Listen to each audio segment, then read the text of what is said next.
Well, howdy there, Internet people, it's Belle again. So today, we're going to talk about more Democratic generational shifts. Democratic Representative Jerry Nadler, the longest-serving rep from New York in the House, will not seek re-election. Recently, we saw long-serving Democratic Congressman Lloyd Doggett, who has been in the House since the 1900s, say that if the new gerrymandered Texas maps withstand legal challenges, he would not seek re-election and allow a younger candidate to take the district.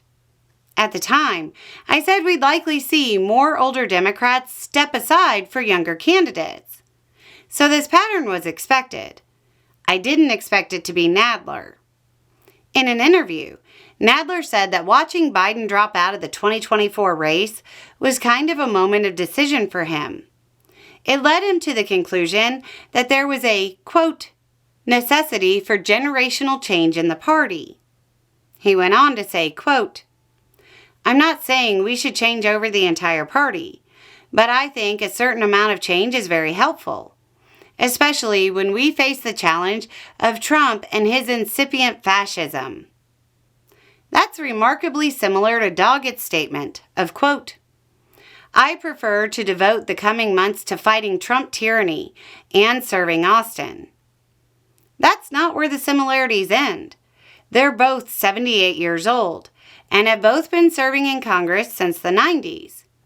Nadler is probably best known nationally for serving as an impeachment manager during Trump's first impeachment.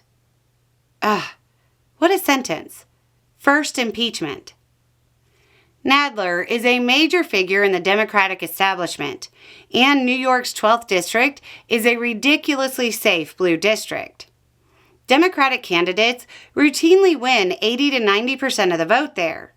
I think the last time it fell below that was for Obama in 2012, when he only received 78% of the vote. Winning 78% of the vote is a bad day in that district. Nadler said the party needed, quote, to be the party of fighters. We need to be the party of organizers.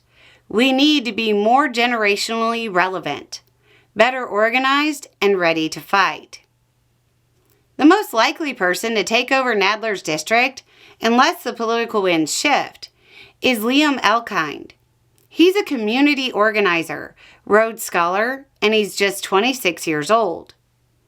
The momentum started by Doggett and Nadler is incredibly unlikely to fade, with Nadler, a Democratic Party pillar, stepping out of a very safe district to pass the torch. The pattern's likely to continue.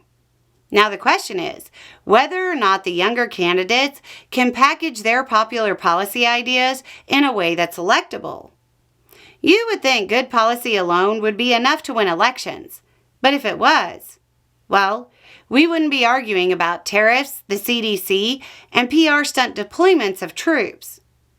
It looks like those who wanted to see a younger face for the Democratic Party are going to get their wish. Anyway, it's just a thought. Y'all have a good day.